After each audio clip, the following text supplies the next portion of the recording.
Selamat sore, kita akan belajar pada pengantar sejarah Asia Selatan. Perkenalkan, saya Bu Septina dari Prodi Pendidikan Sejarah.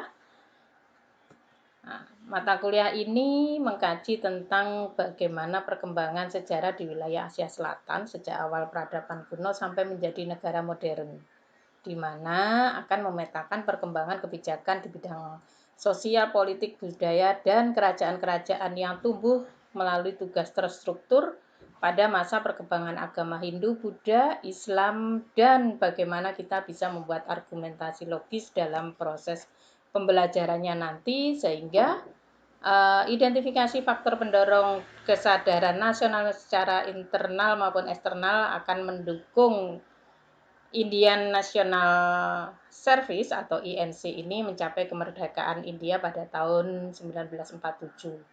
Sekaligus bagaimana peran wilayah Asia Selatan khususnya India sebagai negara modern yang maju.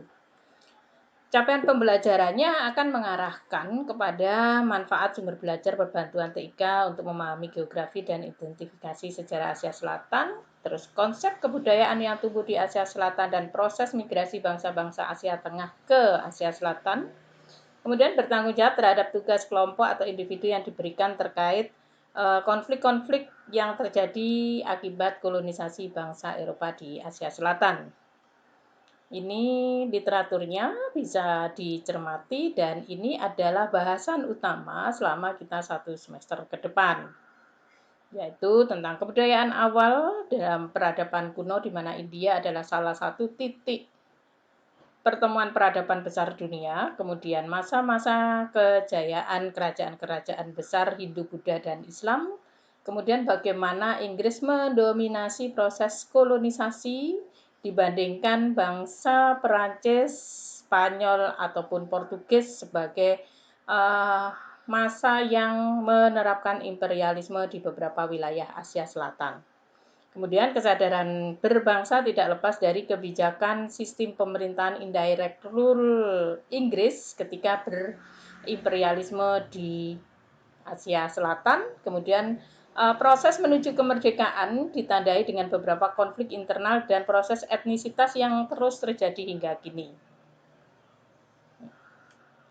Nah, kita tahu secara geografi Asia Selatan khususnya India, ini adalah wilayah topografinya dan ini adalah secara pemetaan wilayah hijau itu adalah wilayah besar Asia Selatan yang nanti akan melahirkan beberapa negara yaitu Pakistan, India, Nepal, Bhutan, Bangladesh, Sri Lanka, dan beberapa wilayah berikutnya. Nah, eksotisme India tidak lepas dari kebudayaan yang sudah dibangun yaitu kebudayaan Mohenjo-Harappa yang mana di sana terjadi sebuah proses sintesa budaya pada aspek agama, ritual, adat, kehidupan yang ini nanti tumbuh menjadi peradaban besar yang kita kenal sebagai peradaban India, yaitu peradaban masa Hindu Buddha dan masa Islam yang mempengaruhi wilayah Asia khususnya di Indonesia.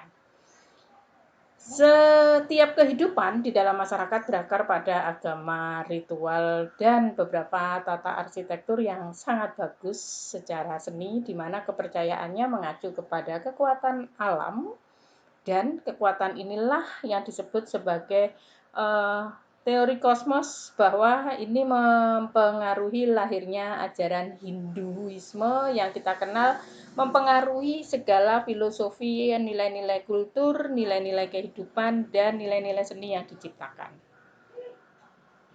Hinduisme yang muncul di lembah sungai Indus ini melestarikan akar kebudayaan kuno, di mana ini bertumbuh dan berinteraksi dengan bangsa Arya sebagai bangsa pengembara untuk melahirkan konsep kasta yang kita kenal hingga detik ini, bahwa ada perbedaan peran dari sistem kasta itu dan pendokumentasian mantra-mantra ini mulai dikoleksi, dikumpulkan menjadi satu kitab yang nanti ini menjadi panduan dari ajaran Hindu yang akan diterapkan pada generasi-generasi berikutnya.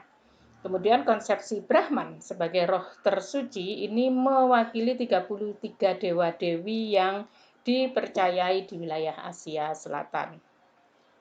Kemudian perkembangan India ini terbagi menjadi dua wilayah, yaitu wilayah utara yang didominasi oleh bangsa Arya yang melahirkan kerajaan yang nanti dalam kitab Mahabharata akan menumbuhkan sebuah kisah kehidupan yang kita kenal, yaitu kehidupan antara baik dan buruk yang terwakili oleh Pandawa dari sisi kebaikan dan Kurawa dari sisi yang bertolak belakang. Sehingga kisah-kisah yang tumbuh ini sebenarnya merupakan bagian dari masa kehidupan raja-raja yang sebenarnya pada masa itu.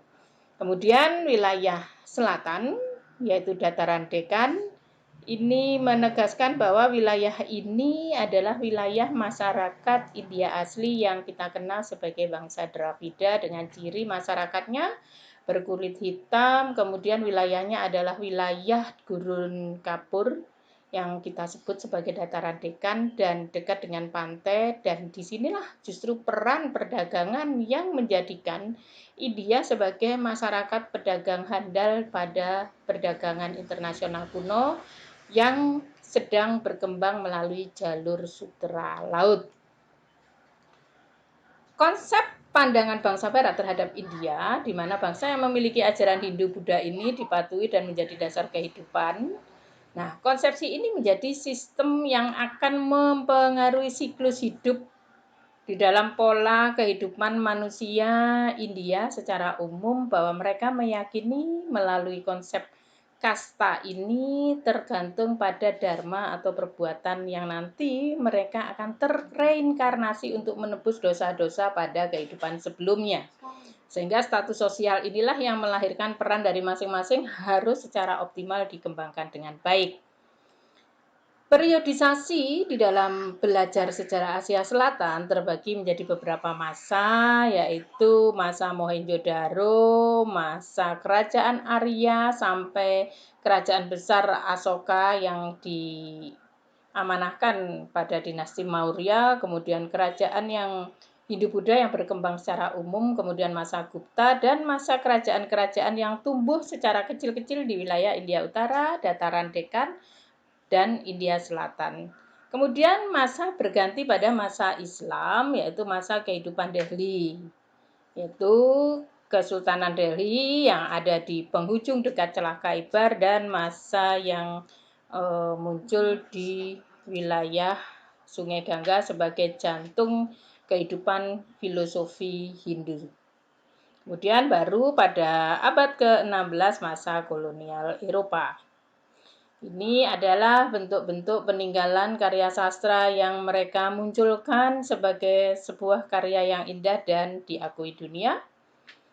Kemudian ini India awal sebelum mendapat pengaruh dari bangsa Arya, yaitu suku aslinya yang kita kenal sebagai bangsa Dravida ini berpakaian dhoti. Kalau saudara tahu, dhoti ini pakaian yang dikenakan oleh Mahatma Gandhi.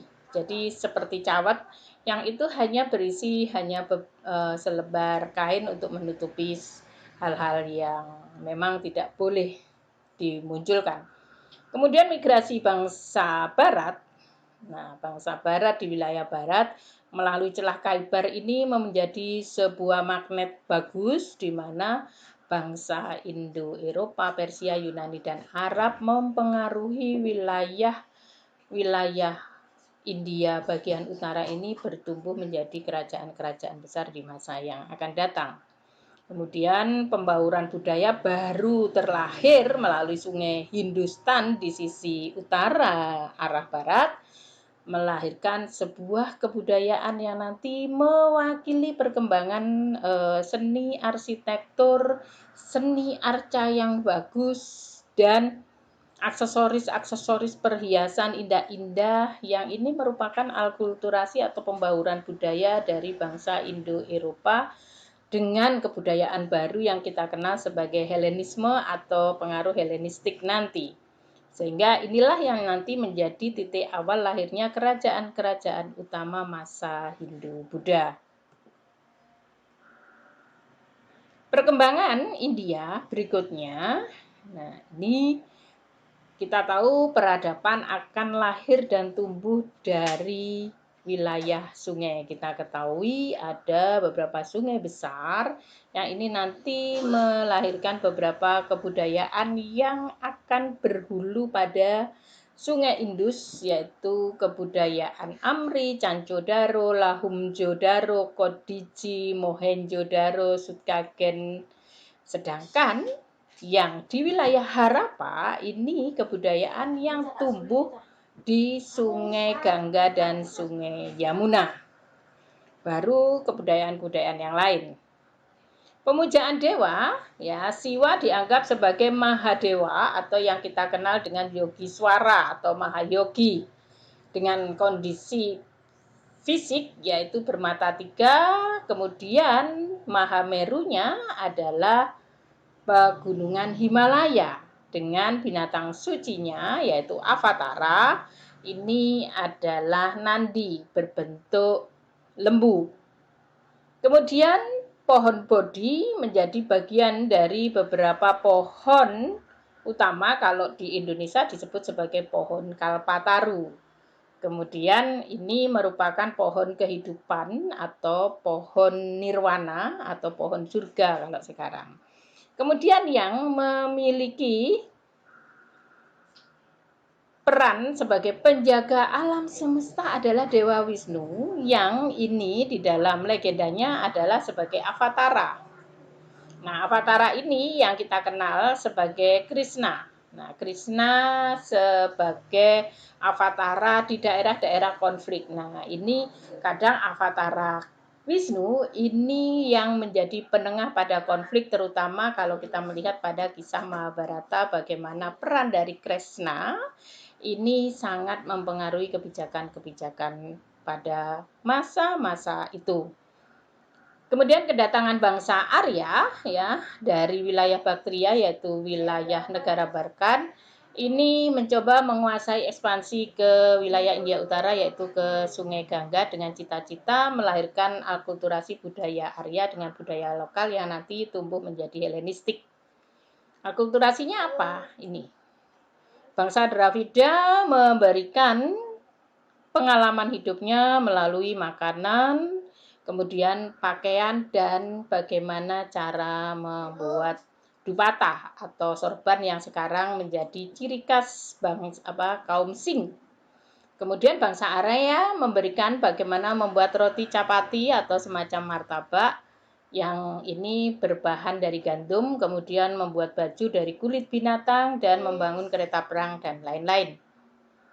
Nah, mungkin itu sekedar sekilas tentang pengetahuan awal tentang bagaimana pertumbuhan dari apa yang akan kita pelajari pada semester ini tentang budaya Asia Selatan untuk bisa kita pahami bahwa ini berpengaruh sekali melalui jalur perdagangan terhadap akulturasi budaya yang tumbuh di Indonesia pada masa Hindu dan Buddha. Terima kasih, sampai bertemu. Wassalamualaikum warahmatullahi wabarakatuh. Selalu jaga sehat dan kita bertemu pada pertemuan berikutnya. Wassalamualaikum warahmatullahi wabarakatuh.